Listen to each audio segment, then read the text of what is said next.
This is the Simpit. I'm your host, Sean Cole, but the real star of today's show is you, because we're here for a pit stop, and we're here to talk about sim racing and all the sim racing news going on, and it's you that makes it possible, because without you being here watching, there'd be no point in doing it. But even better, you guys always get involved in the conversation, and you keep me informed of the sim racing news going on. I'm out there looking, but I got emails from about 5 guys. I wish I had everyone's name to give proper thank yous. We'll have to take care of that at the end of the week. But so many of you guys have really become an integral part of the Simpit and the pit stops each and every day, Monday through Friday. So let's talk about sim racing news and what's going on today, Thursday, January 25th. And we have some small news that we're going to rifle right through, and we have a couple of bigger things. So starting off with iRacing. They are having a t-shirt design contest. So, hey, I talk about competitions that you can get involved, and it's like, well, I'm not an alien, I can't win. Well, anyone can design a t-shirt, and one thing that I've learned about competitions on this type of thing is it doesn't always come back to the fanciest artwork. Sometimes it comes down to just something that had the eye appeal. So you don't even have to be the best artist to win. Anyone could do it, but there are a couple of ways to enter your things. All the links to all the shows that we're going to talk about are at the Simpit.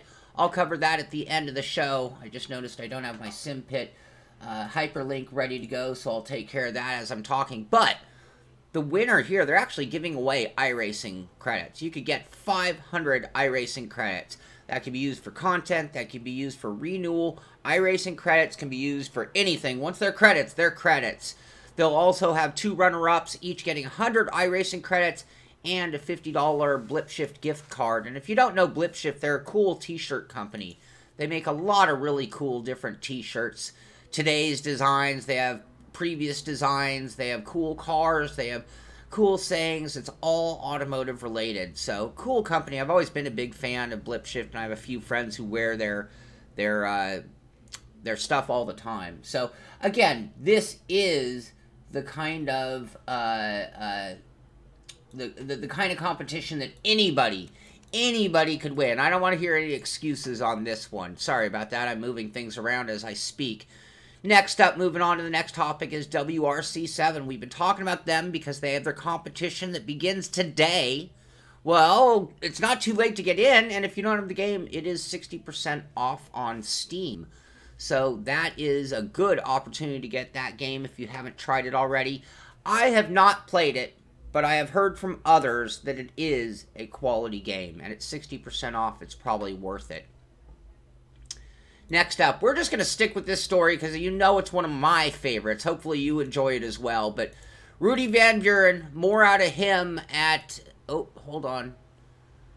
Stop it. There we go. Rudy Van Buren, look, now he's got himself a driving suit. And I want to know, wait for it. Did you sucker for it? Did you look at this dot? Did you look at the circle? What were you looking at? Anyway, more and more out of Rudy as his dream job plays out there at McLaren. And I'm going to thank McLaren and World's Fastest Gamer for keeping us informed as to what's going on, giving us an idea what it's like for him. So, next up, 2 things out of Thrustmaster. Number 1, 1 day. Only 1 day left. Stay tuned. So, I guess today is not the day. 1 more day. And then they've got this picture here. And this is getting ready for the new game-changing product. Alright? I heard a tease. And it's unofficial. And I'm wondering if I should even mention the tease.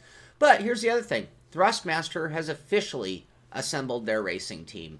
So we saw Camille Franchot's bags packed and his hat ready to go. This is Camille right here on the right-hand side. Well, they all have their arms crossed. The one with the blonde, short hair standing on the far right of the image, that's Camille Franchot. I know him real well. The guy in the center here is Eric Manjimba of Thrustmaster. And I don't have a list of the drivers' names, and a few of these faces I recognize, but I'm not going to start naming any for fear that I'll screw something up and embarrass myself. So, I'm going to hold out until we get the actual names of the actual drivers. I know Camille's one of them. So, that is pretty cool. Mention the tease? What tease is that, Tom? I'm not sure what tease you're talking about.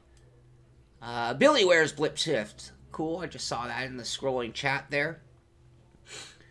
Anyway, they have that article at a few different spots. Congratulations to their team, but I'm telling you, I've been saying it. A lot of you guys are really, really talented drivers and probably don't give yourself enough credit. These teams are forming, and look at how deep they're going. That's the Thrustmaster team.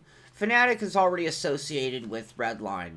Field VR is going to be putting together a team, I would imagine. Rickmotech brought on Nikki Thim. What's stopping them from putting together a team? If you have been thinking it, it's time to do it, because it's going to be a lot harder to displace one of these guys now that they're part of the team. So you're going to be looking for expansions of teams to get in on it. And these guys, you know, I've been talking, how are they going to determine who gets the invite to various different esport competitions? I guarantee you Thrustmaster's team is going to get one of the invites. They've done what it takes to put themselves in the position to be on the invite list.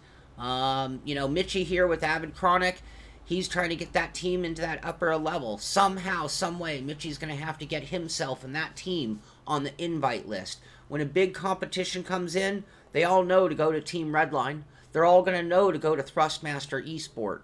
So let's keep our eye on how this kind of stuff plays out in the next few months. I want to say 2018, but I think we're going to see such an acceleration on this that we're talking about the first quarter of 2018, which we're already into, but a lot of this having played out certainly by the middle of the year.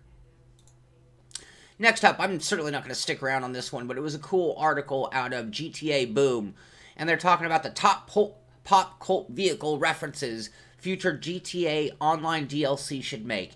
And it's funny because if you play this game and know GTA real well, there's a lot of really interesting DLC, both legal and illegal if you're on the PC, that you can get for it. But, you know, various versions of the Batmobile, Knight Rider, Ghostbusters, the Helicarrier from, whatchamacallit, the Marvel stuff, Blackbirds, SR-71, Transformers-type cars, Chitty Chitty Bang Bang, Mach 5, Black Beauty from Green Hornet.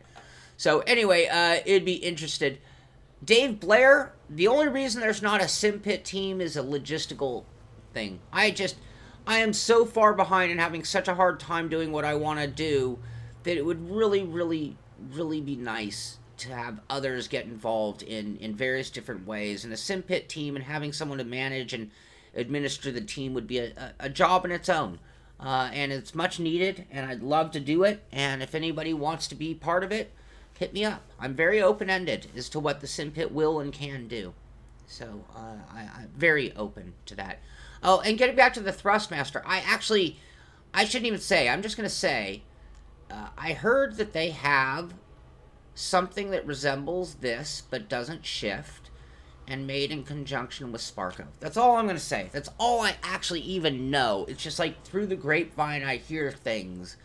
So, and I don't know if any of that's fact, so we could all have mud on our face tomorrow from that. Next up, and this goes back to WRC for sale on Steam.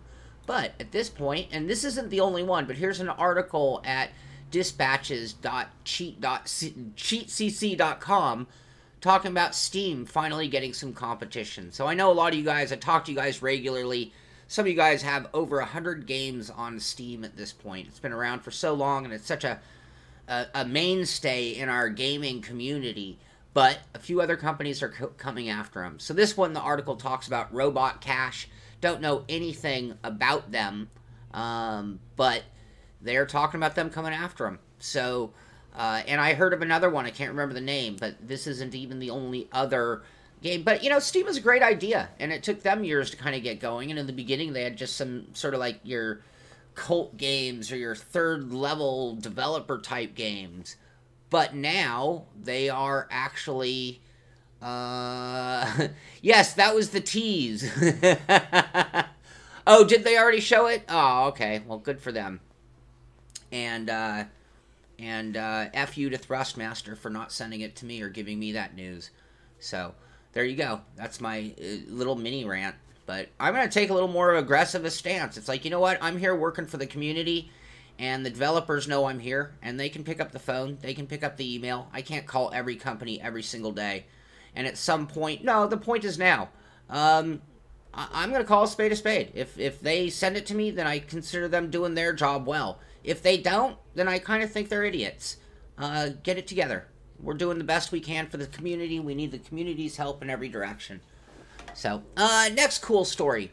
Rocket League has finally forced PlayStation to really enter the multi-platform market. So, PC and Xbox have been able to get along in various forms for a while now.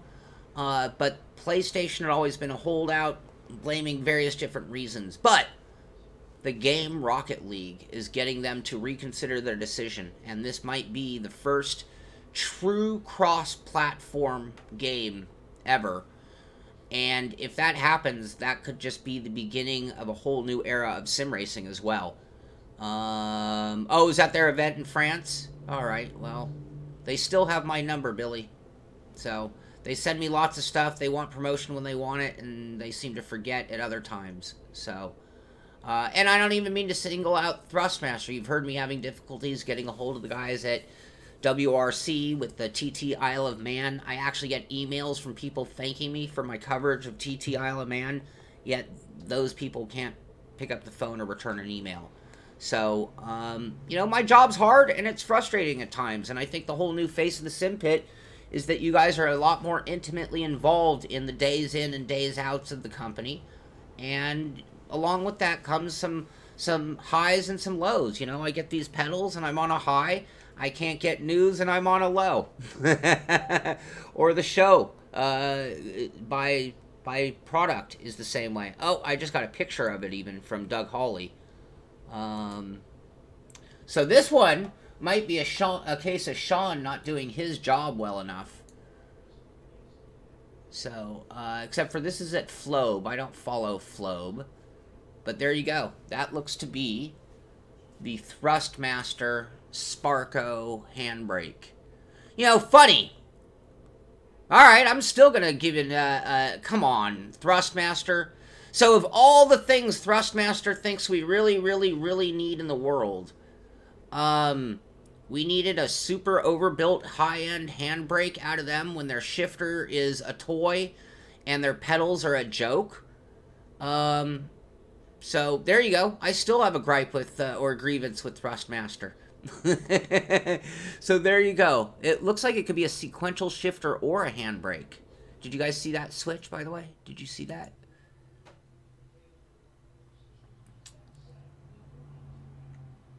Look at that. Looks like handbrake or sequential. Is that what we got going on there? That would be kind of cool.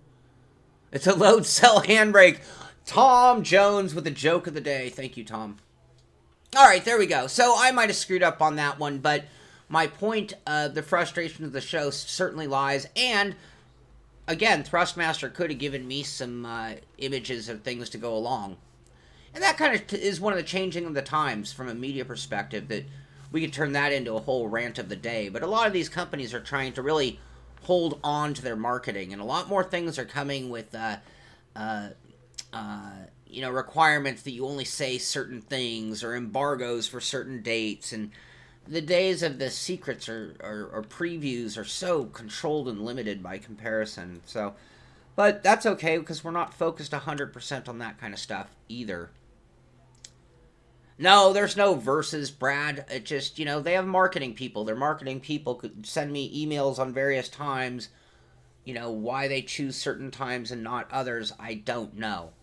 You know, and so, no, there's no battle. There's no battle whatsoever. But, anyway, The Crew 2 has been delayed, and Sony is refunding money to those who are upset about such a thing.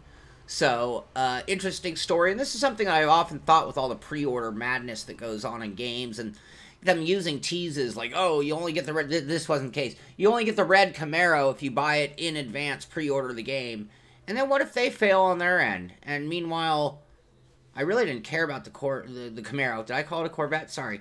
I didn't really care about the Camaro that much, but I didn't really want my $60 sitting out there doing nothing for this long, but Sony is refunding, so if you're upset and waiting on that, it looks like the nicest thing Thrustmaster's ever made. I hate to say it. Operation Sports has named Formula 1 2017, the best racing game of 2017. So if you want to find out why they think it's the best, you can go over there. Again, I have the link to this article at Operation Sports in the description of the show at the Simpit. And still got a lot moving along, so let's keep moving for a while here. This is a cool article at Red Bull Games. 8 things they want to see out of F1 2018. And so I guess Red Bull Games has their rant of the day. Salty Sean Stan says, yeah, and so is Red Bull Games, because look at this. They're going to come out with their 8 things like, come on, F1 2018 or 17, why don't we have VR? Why don't we have some better damage modeling? I mean, what was the first year? I have it on my Steam. 2010? F1 2010, I think, was the very first. So, inject more personality into the package. Absolutely. If they had taken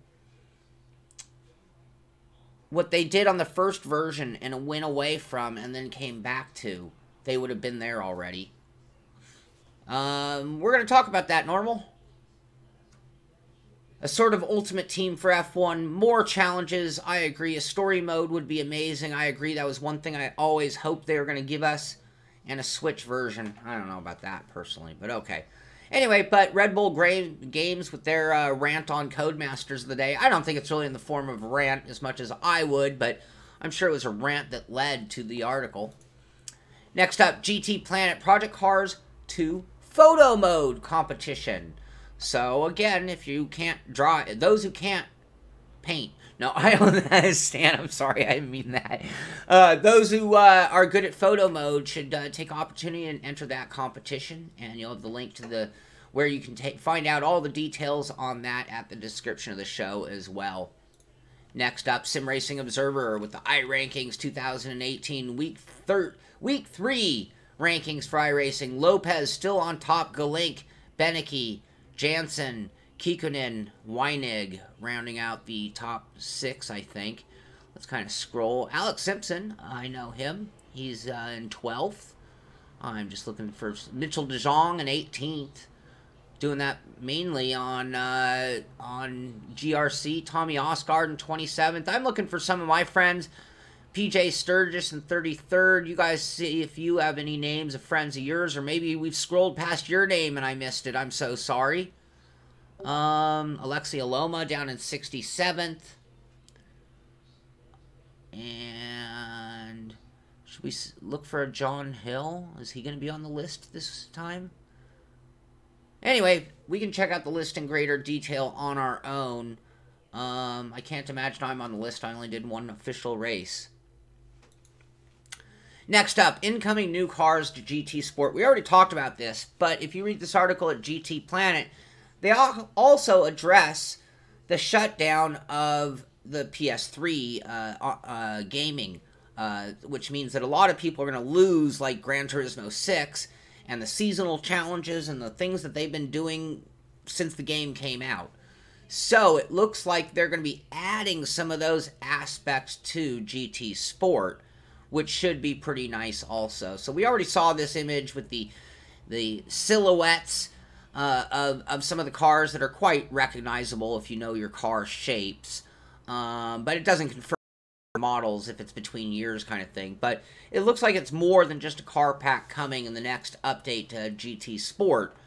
And it came out a little light, but I gotta give them credit. They have been consistently bringing out more and more for that title and keeping its legs fresh. So good for them on that. Next up, I haven't read it all, but I agree with the statement, and maybe I'm even one of those guys coming out so salty today. But newnormative.com has a whole article about why are gamers so angry. And he talks about them being angry when it comes to, like, arguing over Sims. It talks about gamers being angry with the way they used to interact with each other. Not used to, how they do. And they talk about how it's evolved. And there's always been angry individuals, but as a culture, they're saying that it seems to have gotten a lot more temperamental, a lot more angry. And I don't know what can do better for the image than this cat, but a really cool article. And next time you're out there about to lose it, and scream at somebody because of whatever went on the track, maybe you need to take a deep breath and wonder why. Maybe it's not even just gamers. Is our world just more edgy and angry and quick to say things without thinking first?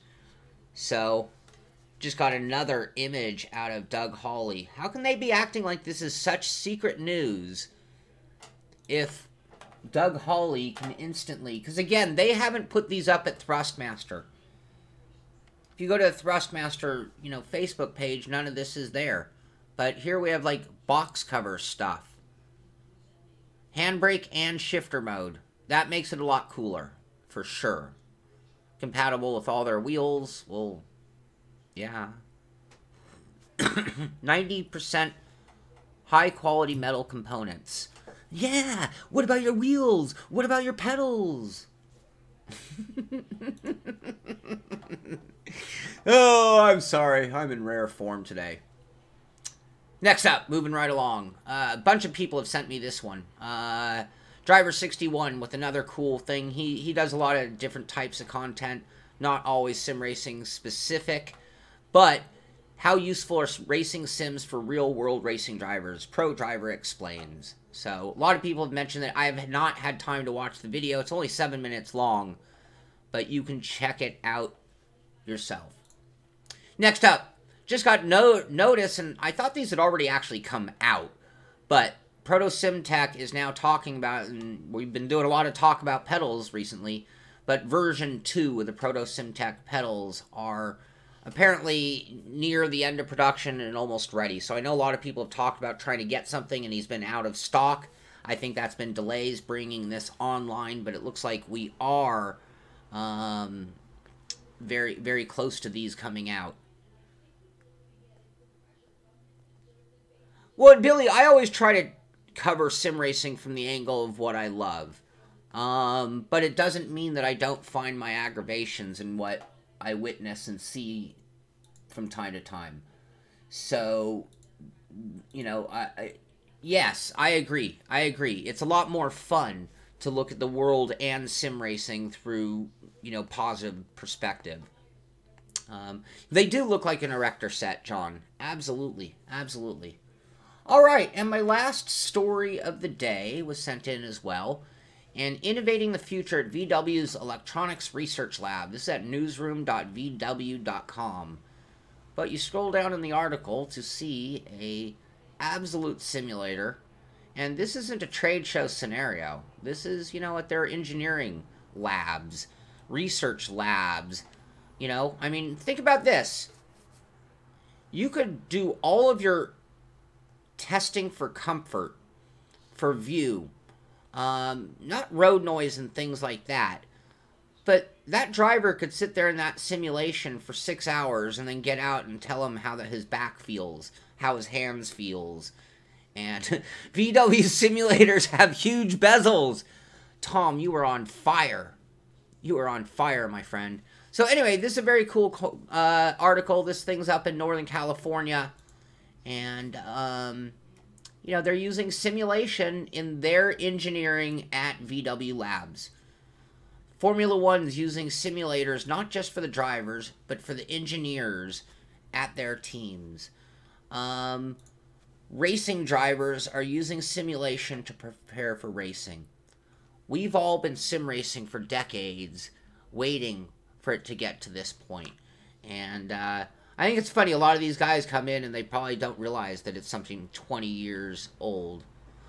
Oh, no, Billy, I didn't think you were saying that to me, but I'm saying that to me because of my little Thrustmaster rant and things. But again, I keep things in perspective. I don't think they're singling me out. I don't think it's intentional. I think it's a big wide world out there. It's just, I've known those guys for a whole long time. I've done a lot to promote their stuff, and so, when they have secret things going on and I'm not in the loop, I do take a little bit of offense, and I don't mind sharing that with you guys. So that is going to do it for the news stories of the day. I will point out the simpit.com. You will see the link of the description to today's show. If you want to read any of the stories I talked about, I did the hyperlinks. I did the work on my part. That's the hard version for me versus just cut and pasting it I have to make them all hyperlinks. But if you want to see Rudy in his new driving suit, you can just click on that and it will take you to it. And that's some more work that I'm doing behind the scenes just to make life better and easier for you guys, just to let you know how much I'm willing to do. I'm really, between what I'm doing, what Mitchie's doing, some few other people behind the scenes, all the help from you guys, the pit crew, a lot of work is going into pushing this show and getting more and more out of it. So I need to get off the air so I can get back to other things that I've been delayed on. I need to work on these pedals. I need to work on those headphones. I know Mitchie's going to be on the air. Mitchie's been doing a lot of the streams on his channel because he's trying to get over that 1,000 subscriber threshold. So if you want to help him out, go check out his stream at Mitchie Hoyer on YouTube. Be sure to thumbs up this show. Subscribe to our channel. Do everything you can to help us grow. Like I said, a lot of energy is going out on our end, pushing forward. Whatever little you can do to help us out, it's going to go a long way as well. Just to give you an idea, one more time, we'll check in with the map, see where all you guys, the pit crew, are from all over the world. We've had some additions over the last few days. And beyond that, I will be back on the air at 6 o'clock tonight with our McLaren F1 GTR Race 1 of Week 4 at Brands Hatch on Sim Racing System. And we did a practice session last night. I did some driving with the clutch and shifter. Went very mediocre. Hello, Snippy. And beyond that, I switched paddle shifters and immediately got down into better feeling lap time. So tonight will be race 1. Tomorrow will be race 2. Pick your best finish of the week for your overall championship points. And we have this week and 2 more weeks, and then we're moving on to our DTM series starting up in a few weeks, and we'll talk more about that as time moves on. So that's going to do it today. Thank you so much for being here. Thank you for being part of the pit crew and making this show so much fun to do. This is the Simpit. I'm Sean Cole, and I'll see you on the track.